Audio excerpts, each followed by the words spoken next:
we're busy with a story at Carte Blanche on the mandatory vaccinations in the workplace.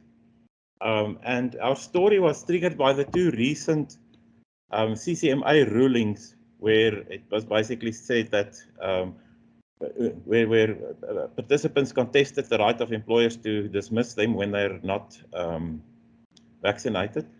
And the CCMA ruled against the applicants. Yes. So, are you aware of these cases? Yes, there are two cases that have come out of the CCMA that I am aware of. The first one, as you say, was the one involving Ms. Mulderji against the Gold Rush Group.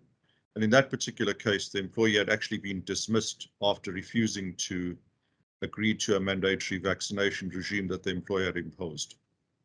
In the second case, involving a Mr. Koch who worked for a contractor that was based upon a SASL site, namely Ndaka Security Services, what Ndaka did was suspend the employee after he refused to vaccinate.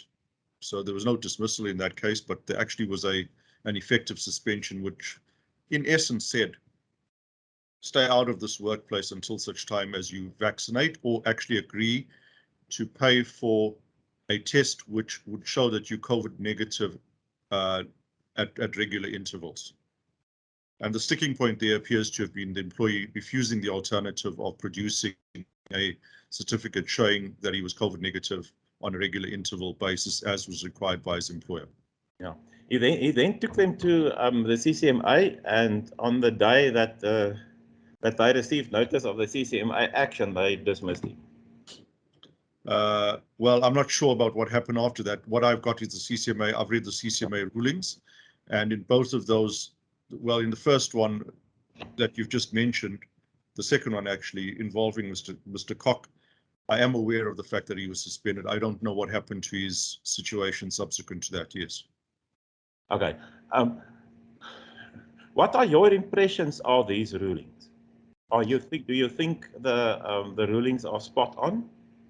Well, I was impressed with the reasoning in the Koch case, because one can actually see it's quite an extensive award, and one can actually see the commissioner that was seized with the matter applying his mind to the consolidated directions, applying his mind to the attempts that the employer had made to try and get Mr. Koch to actually understand, make his representations on alternatives, and then ultimately reaching the decision that it did reach.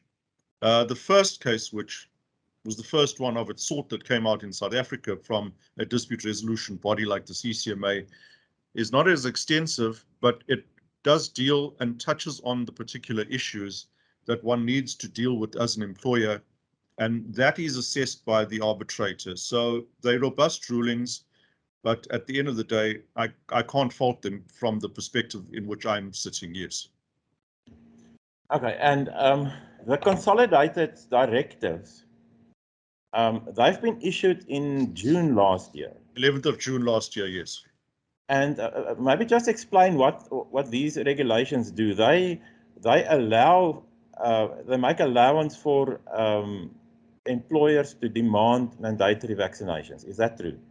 Well, they're a little bit broader than that, in the sense that what they do is they deal with the situation of an employer who now has to deal with measures that he needs to incorporate into his workplace to ensure that there's occupational health and safety.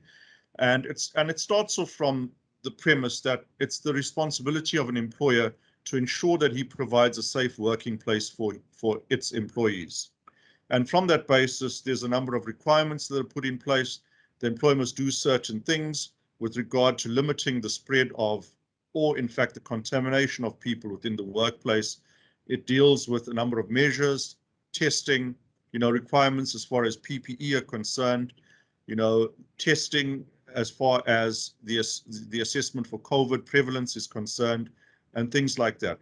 It does deal with the issue of mandatory vaccines. It doesn't require or compel an employer to issue a requirement of mandatory vaccines. It basically makes it permissive in the sense that it says in certain circumstances, all things being equal, an employer may introduce mandatory vaccines as a requirement in the workplace. It does require that employer to undertake a risk assessment, and after that risk assessment, an employer must then establish a vaccine policy in terms of which it decides, what aspects of its workplace, which individuals in its workplace are going to be required to vaccinate on a mandatory basis, if that is the case or conclusion that the employer reaches after this risk assessment process is done. What is important about these regulations, if I can call them that, is that it requires an employer to also listen to its employees, listen to the objections. Well, firstly, consult with employees, and then, receive objections from employees who are not happy or disaffected by the introduction of a mandatory vaccination situation, and consider those recommendations with the view to trying to accommodate them before it reaches a decision as to what next steps to take. These the rulings by the CCMA do not create precedents, do they? Well, no, the CCMA is an administrative tribunal. It's really a dispute resolution forum. Its awards can be taken on review to the Labour Court. We've yet to see a decision by the Labour Court or by a higher court like a High Court or the Constitutional Court for that matter that deal with this. What we did see recently was a challenge being mounted by Solidarity against the University of the Free State for its intention as of today to introduce mandatory vaccines for its employers on the site, for its employees on the site. That matter was dismissed by the Labour Court on account of urgency. It was struck from the roll on account of urgency as well.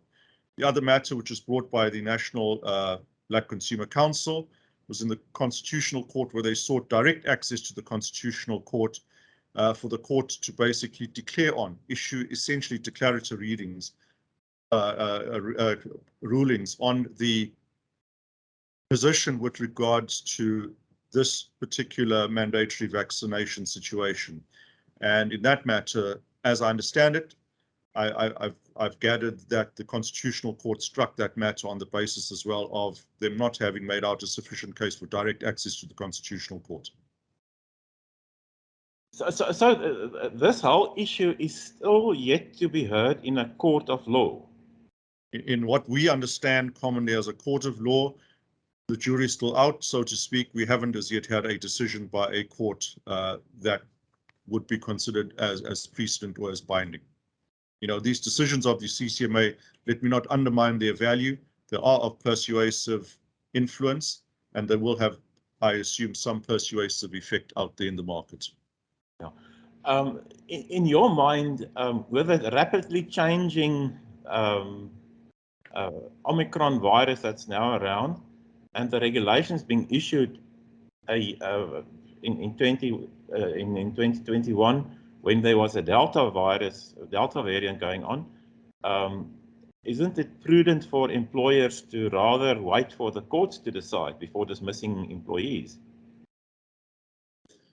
Well, it's pretty difficult to deal with, because an employer needs to get on with the business of running its business. It needs to also ensure by the same token that it takes steps to safeguard the health and safety of its employees.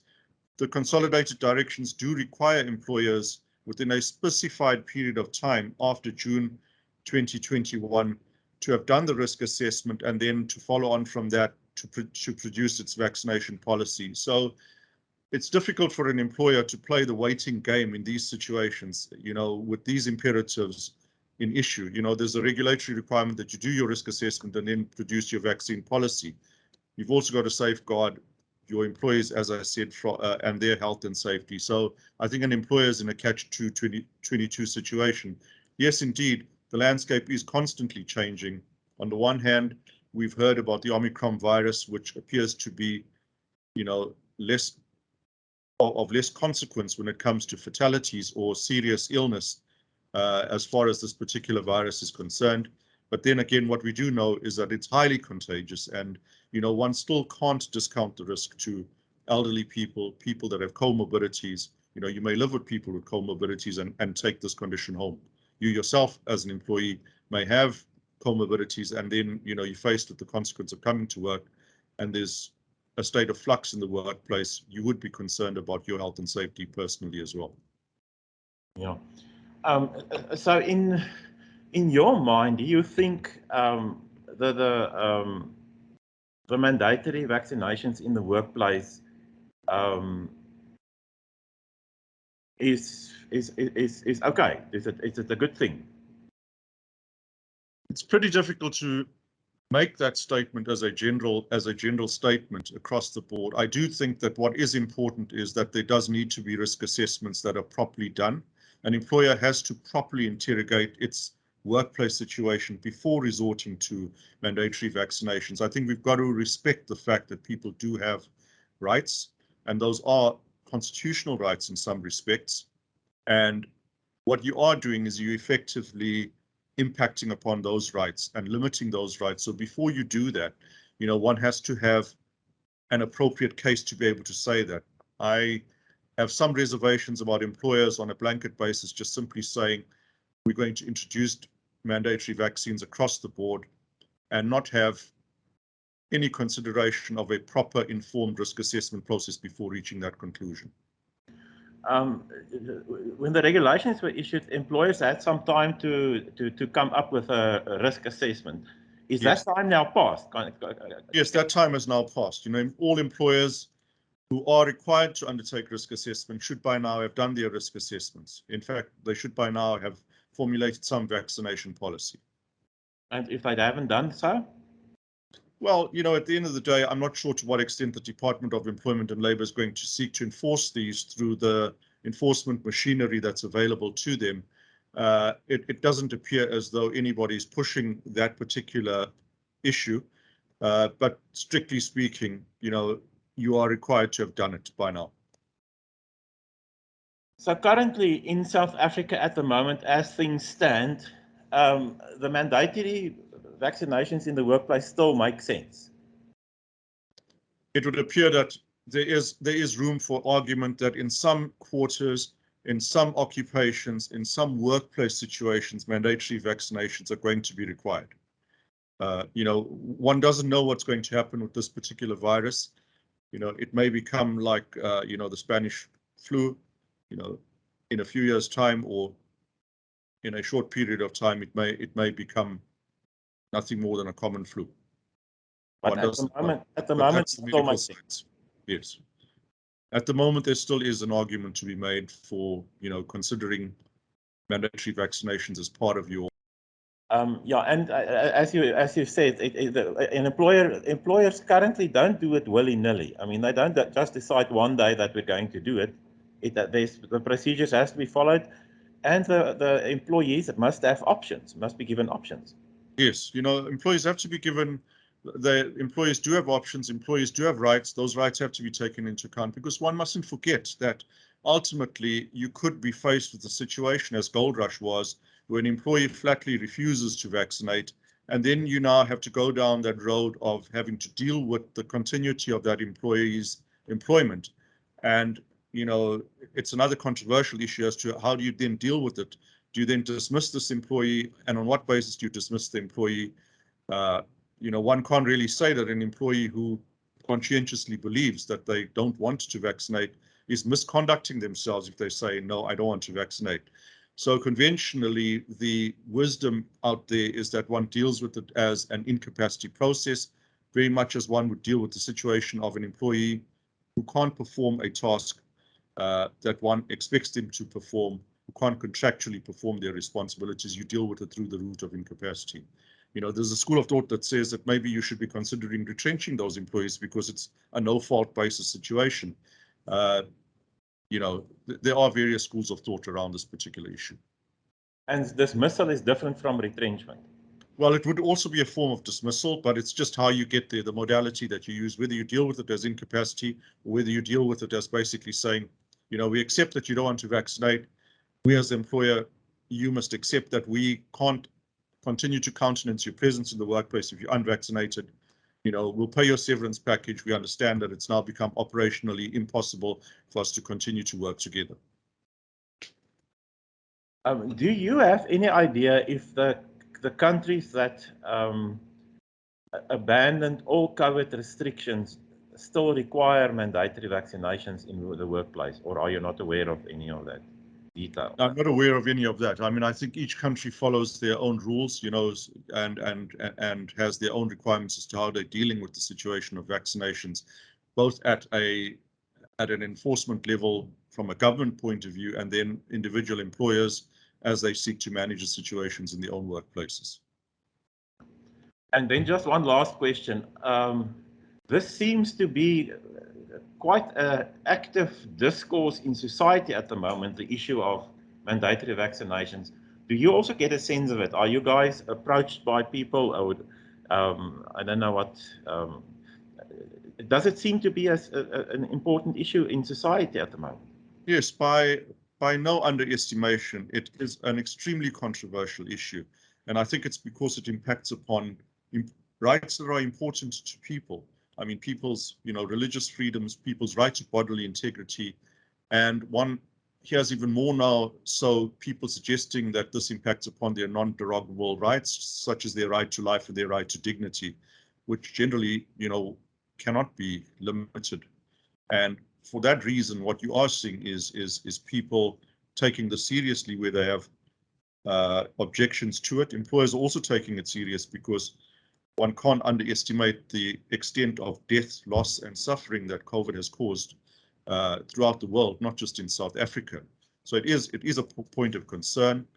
You know, maybe more so now these days with social media doing the rounds, and you know, people having access to social media and, you know, writings on these issues. It's become a lot more controversial, I would think, than would be the case if we didn't have the extent of social media that we had.